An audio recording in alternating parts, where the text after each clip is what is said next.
जय हिंद। अब देखिएगा एक बड़ा ही अच्छा लेटेस्ट मतलब एकदम मोटिवेट करने वाला एक माननीय मंत्री, जय हिंद। अब देखिएगा अभी अभी का एक लेटेस्ट बयान आया है माननीय योगी आदित्यनाथ जी के द्वारा, जो कि आपकी 60,244 भर्ती को लेकर के वो आपको बड़ा ही अच्छा लगेगा। उसमें समझ में आएगा कि उनका जो कार्यक्रम है इस भर्ती को लेकर के कितना जल्दी जो आपको वो ट्रेनिंग पर पहुंचाने वाले। थंबनेल में आपको पता चल गया होगा, लेकिन फिर भी आप एक बार जो उनके बयान को सुनेंगे जो आपको काफी मोटिवेट करेगा क्या कहा था, और उसके बाद में अगर ऐसा है तो फिर आपका जो कार्यक्रम है पूरा मेडिकल का रिजल्ट का ये कब तक हो जाएगा, उसका मैंने एक ब्यौरा बनाया है, वो आप जरूर देख लीजिएगा। एक बार बयान सुन लीजिए आप। इस समय 60,200 पुलिस कार्मिकों की भर्ती हो रही है, जो अगले 1 महीने के अंदर ट्रेनिंग के लिए जिनको प्रस्थान करना है, और इसके उपरांत ये भी पुलिस फोर्स का हिस्सा बनेंगे। बयान सुनने के बाद में आपको बड़ा ही एनर्जेटिक फील होगा, बड़ा ही शांति मन को फील लगेगा कि यार बहुत अच्छा बयान है, ठीक है। इसके बाद में अब अगर ये बयान है तो इस बयान के मुताबिक क्या हो सकता है और कब तक हो सकता है, ठीक है। अब आप देखिएगा एक एस्टिमेट है ये जो मेरे द्वारा जो है वो मुझे ऐसा लगता है व्यक्तिगत रूप पर, हो सकता है कि आगे पीछे भी हो जाए, 19-20 हो जाए, लेकिन ये बयान के मुताबिक तो हमें ऐसे ही समझ में आता है। अब आप देखिएगा कि मार्च में ट्रेनिंग पर चले जाएंगे 60,244 कांस्टेबल, ठीक है।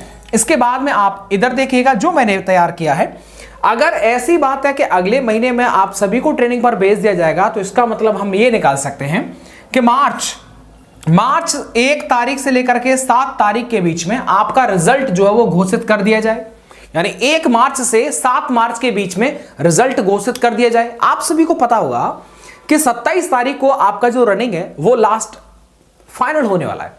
इसके बाद में क्या रहेगा, इसके बाद में क्या है, 27 है, 28 है, उसके बाद में अगला महीना जो है चालू हो जाएगा। यस ना, नहीं समझ में आया, 28 29, फिर उसके बाद में अगला महीना चालू हो जाएगा। अब उसके बाद में क्या रहेगा, मार्च यानी पहले सप्ताह में आपका रिजल्ट आ जाना चाहिए। तब तो ये बात जो वो एकदम सही बैठती है, और मुझे भी लगता है कि ये सही बैठनी भी चाहिए। इसके बाद में फिर बात रहती है आपके मेडिकल को लेकर के, तो 12 मार्च से 20 मार्च तक यानी विदिन 8 दिन के अंदर आपका मेडिकल कंप्लीट हो जाना चाहिए। रिजल्ट आने के बाद में मेडिकल 12 मार्च से 20 मार्च के बीच में कंप्लीट हो जाना चाहिए। समझ में बात आ रहा है, यानी 1 मार्च से 20 मार्च तक जो है वो सीधे सीधे ये जो है मेडिकल तक आपका पूरा प्रोग्राम जो एकदम तय हो गया। इसके बाद में अब हम बात कर लेते हैं आपके ट्रेनिंग, जब आप जाएंगे ट्रेनिंग पर तो उसकी क्या रूपरेखा रहेगी।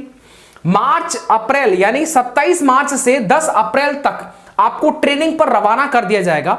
अगर ये 1 महीने की बात कही जा रही है तो वो 1 महीने की बात इस तरीके से वो जो है वो पूरी की जा सकती है, ठीक है। यानी 27 मार्च से, यानी 27 मार्च को, तो 27 मार्च से 10 अप्रैल तक आपका जो ट्रेनिंग का है, जो ज्वाइनिंग लेटर है वो आ जाना चाहिए। ज्वाइनिंग लेटर आता कैसे है, ऑनलाइन या ऑफलाइन? ऑफलाइन मोड से आता है, डाकिया आपके घर पर दे करके जाता है, जिसे आप रिसीव करते हैं। और डाकिया जो होता है वो एकदम जो गुरु दक्षिणा मान लीजिएगा, या फिर समझ लीजिएगा कि वो इतने ज्यादा खुश होते हैं और आप भी इतने ज्यादा खुश होते हैं कि वो बस मुंह खोलते नहीं है। अब सीधी बात है, जो आपके पूरे जीवन बनाने के लिए जो कागज की जरूरत पड़ती है वो कागज आपके हाथ में आया हो, तो कैसे हो सकता है कि भला उसे खाली हाथ जो भेज दिया जाए। तो खुशी के मारे इंसान फिर रुक नहीं पाता, जो उसकी जेब में होता है वो उसे दे देता है। ये सही बता रहा हूं, जीवन में ये ना ये 1-2 टाइम ही होता है। जीवन में ये जो मौके होते हैं कि डाकिया के लिए जो ज्वाइनिंग लेटर लेकर के आ रहा है उसे आप दान दक्षिणा दे रहे हैं, तो जीवन में ये भी पहली बार ही होता है। समझ में बात आ रहा है? तो ये जो है वो पूरा प्रोसेस है। इसके बाद में जब आप ट्रेनिंग पर चले जाएंगे उसके बाद में आपको आमद करानी होगी आपके ट्रेनिंग सेंटर पर, जो ट्रेनिंग सेंटर अलॉट होंगे।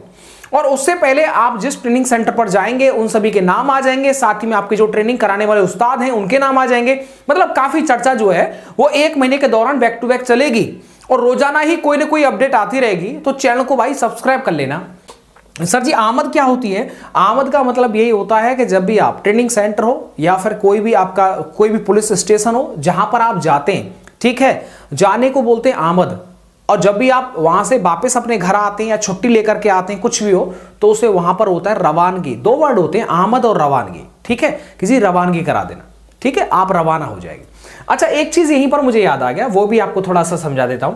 जैसे मान लीजिएगा कि अप्रैल में आपका जो है वो कार्यक्रम ज्वाइनिंग मतलब ट्रेनिंग का चालू हो जाएगा, उसके बाद में क्या ट्रेनिंग पर छुट्टी मिल जाती है क्या? वैसे अलाउ नहीं होता है ट्रेनिंग के टाइम पर छुट्टी, लेकिन इमरजेंसी स्थिति कहीं पर भी हो, किसी भी स्थिति में हो, आपने देख रखा होगा कि पुलिस वालों की छुट्टियां बंद हो गई, ऐसे लिखा आता है ना। उसका मतलब क्या होता है? उसका मतलब ये नहीं होता है कि छुट्टी बिल्कुल ही नहीं मिलेंगी। अगर कोई ऐसी स्थिति है जो उच्चाधिकारी आपको सही समझते हैं, इमरजेंसी सिचुएशन है, लगता है कि आपका जाना जरूरी है, तो ऐसी स्थिति को इमरजेंसी सिचुएशन बोलते हैं। और ऐसे में क्या होता है, आपको छुट्टी दी जाती है, चाहे वो ट्रेनिंग हो चाहे कहीं पर भी हो, आपको छुट्टी मिलेगी, मतलब मिलेगी। ठीक है। अच्छा, आमद और रवानगी को थोड़ा सा मैं एक छोटे से शब्दों में समझा देता हूं।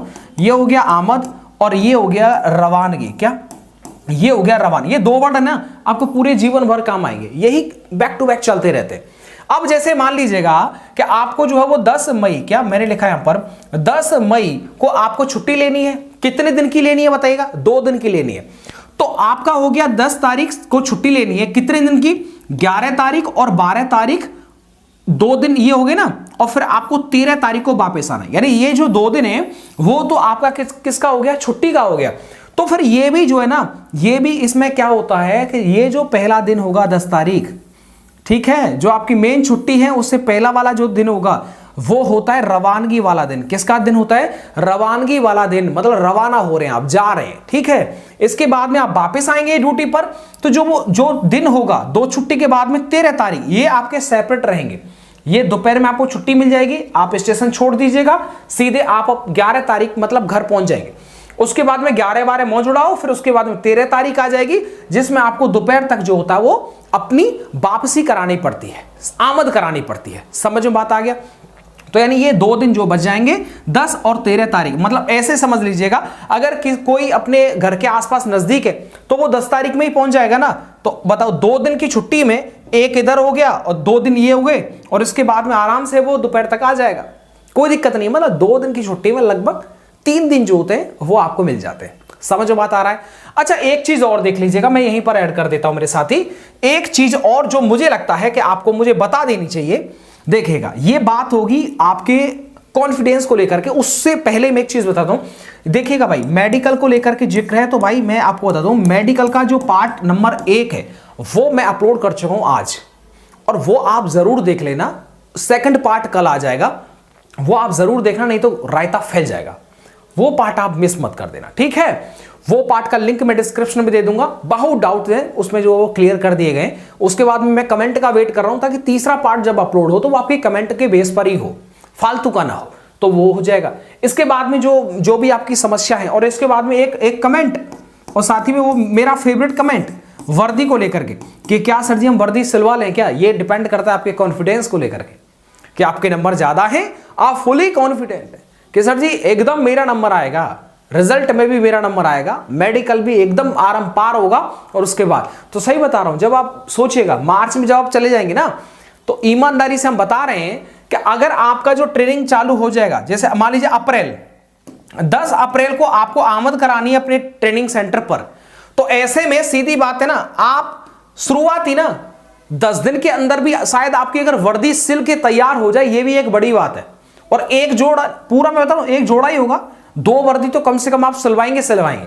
तो इसीलिए आपको लगता है कि चलो ठीक है, तो बिल्कुल आज ही डाल दीजिएगा, एकदम भाई साहब सेट वेट एकदम। लेकिन ट्रेनिंग के टाइम पर लूज पैंट शर्ट होना बहुत जरूरी है, क्योंकि सीधी सीधी बात है कि अगर आपने एकदम बेल बॉटम टाइप का जो है वो सिलवा लिया तो फिर दिक्कत होगा, आप नहीं कर पाएंगे, वो बड़ा दिक्कत करता है। तो थोड़ा लूज होना चाहिए। बाकी इस तरह की जो बातचीत है उसको लेकर के हम नेक्स्ट वीडियो पर हम बात करें तो ज़्यादा बेहतर है।